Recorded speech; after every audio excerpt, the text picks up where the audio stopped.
Hi, you're watching on identityweek.net. The spotlight today is on Iris Systems, a company led by director Tim Meyerhoff, who joins me today to discuss the technology, the benefits of this really accurate modality of biometrics, to tackle the myths in particular around this technology, and to assess the best practices and adoption by the stakeholder community. It's really great to speak to you today, Tim. Oh, thank I you. wonder if you could, I wonder if you could take us through Iris ID from when you founded the company, your product portfolio, and how it got to market. So, a little bit about Iris ID. It is a spin-off of LG Electronics USA. It actually, from the start, in 1997, it was incubated in South Korea within the parent company. In 2003, LG Iris USA was established. And then right around 2010, we were able to stand on our own, and Iris ID was born at that point when it spun off from LG Electronics. So about 26 years we've been in the business. We go through a network of global providers. You would find our presence on all 6 continents. We have offices on 5 of them, four or 5 of them. So that's a global network that we have. Our direct staff, we call on a lot of end users as well as assist our integrators. So roughly 300 accounts that are very active on a regular basis. Much of it is project-based, and we all know that's a little spiky, that business. But we do have a significant, what we call like a run rate business, that's a monthly business. Mostly that is access control and time and attendance type products, a little bit more generic. But those have been established for a long time and continue to grow organically. So that's a bit about the company and the geography that we cover, pretty much the entire globe. That's really interesting to hear. Just an overview. What are the problems or threats and your solution set to them? How is Iris ID really tackling the fraud problem, and what types of fraud does it really pose a solution to? So one thing that we've always focused on is something we call countermeasures. In the early days, they were called countermeasures. You know how buzzwords change. Lately, it's referred to as presentation attack detection. So that's something that we've always been focused on from the very beginning. And virtually every showdown or customer test that we've been involved in with presentation attack detection, we've won. IARPA evaluated our product. I think that was about 2 years ago. We came out on top. Um, and that's very important. Of course, we can detect that stuff. What an integrator might decide to do when they detect it, certainly that would be up to them. But the commercial product, for the most part, you'll get a denial uh, for like the time and attendance if you're wearing contact lenses, pattern contact lenses. So we do support, eyeglasses and face shields, and because we do a lot of lab work and things like that. So those aren't like a spoof detection problem. It is pretty well known in the community that iris is stable over a person's lifetime, and there's actually empirical evidence to back that up. There's some myths that we still try to dispel because is that a threat to the technology being deployed? People think it's a laser, maybe. People think it's too invasive, too difficult to use. Those things are certainly a thing of the past. So it is a little bit of education that we still deal with, even after 25 years of the technology being widely deployed.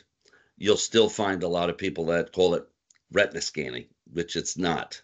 Even people that are actually using it call it retina scanning, but no, it's iris.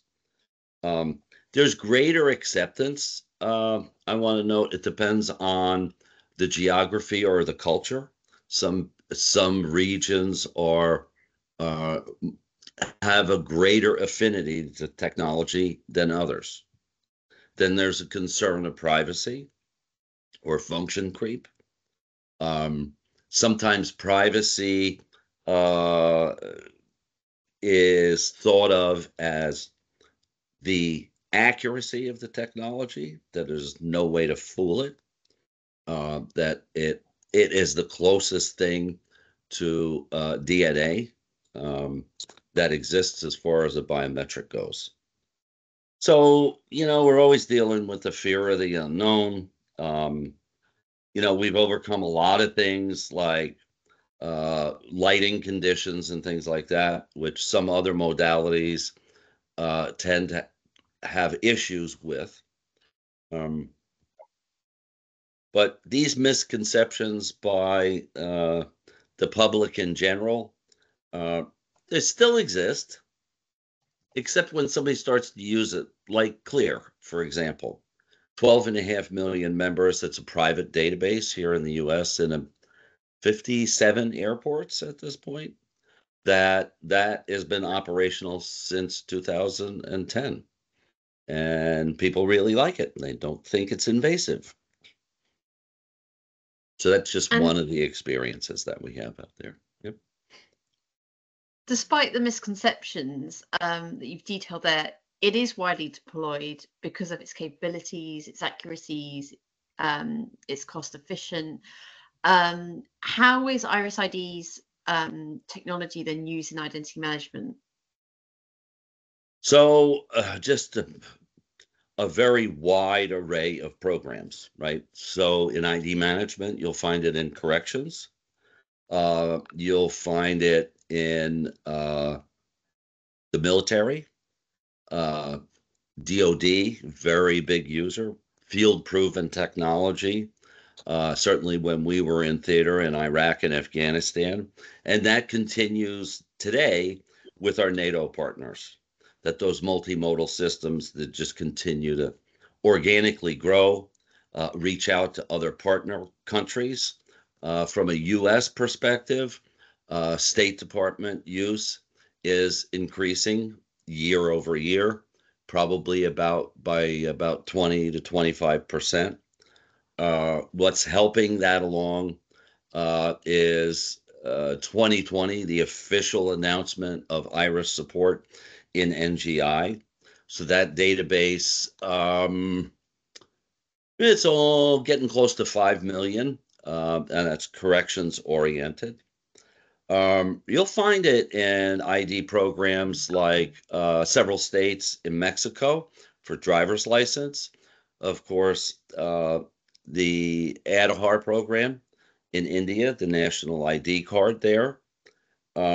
So lots and lots of different ID programs. And probably in the last 3 or 4 years, mostly in Asia and Africa, we're seeing more and more adoption for e-gate and border crossing, right? Because the iris technology tends to be much less subject to demographic variances, right? Particularly with image collection on some individuals, light skin, dark skin, varied lighting conditions, we're really immune to the impact of those types of variations.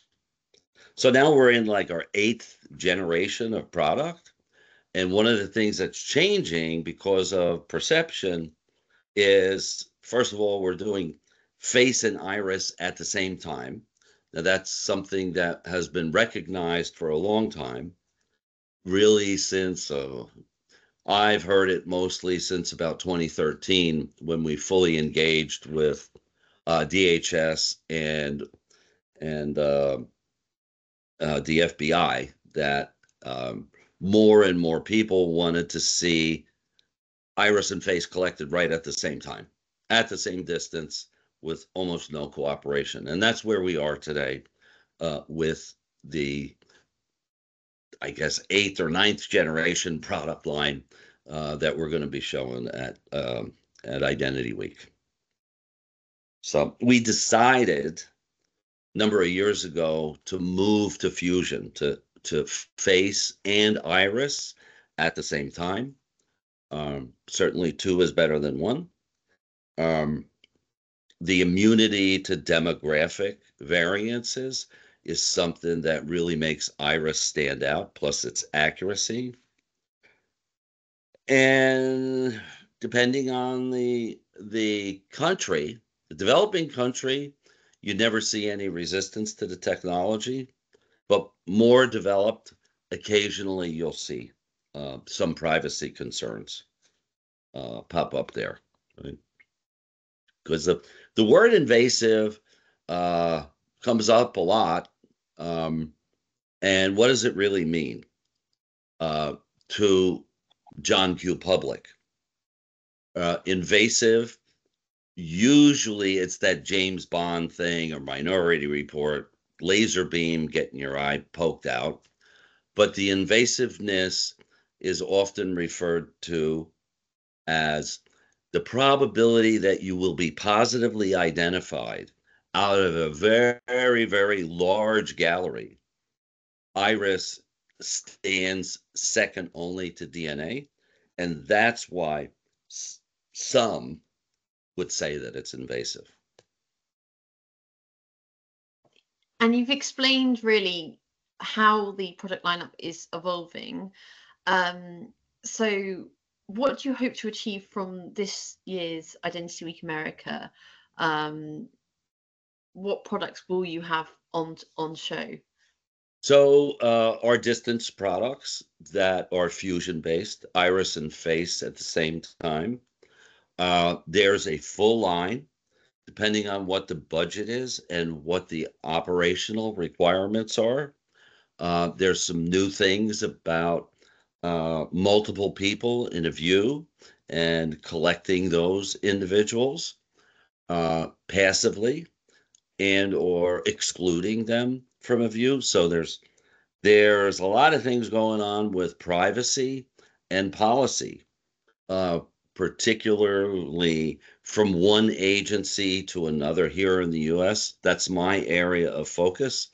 You'll see that some can only collect one biometric, that they're allowed to, by statute, only to do one. We're going to see maybe some changes in that at Identity Week this year in Washington. I hope we'll see some changes. You know, one of those has been on the Federal Register for quite a few years, but the adoption continues to go up, mostly in DHS at this point, related activities. And I really hope it does get to that point. We've done a good job on this interview, just kind of going through the myths and just debunking them.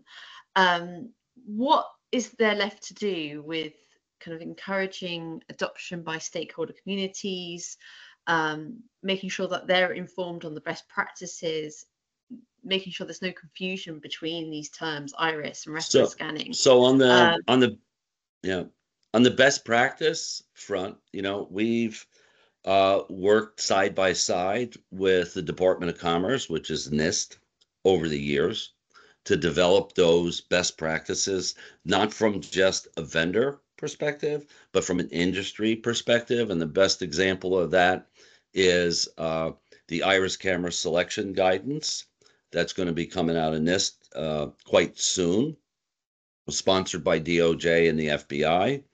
And that's just an education piece for the layperson to be able to understand, hey, how do I pick an iris camera for my particular application? And do I need to do face at the same time or not? What's my requirements? So that's part of best practices. Pick the right collection device. Then you evaluate the environment and the workflow, things like that. So those standards are created by academia, industry, and government together, right? You'd find that also with FISWIG Group as well. Yep. It's been really great to speak with you today. I look forward to meeting you at the event, which is coming up on Right. September the 11th and 12th. It's at the Washington Convention Center in DC. You've been many times before, but look forward to having you back then. Great. Thanks a lot, Evie. Look forward to seeing you there too.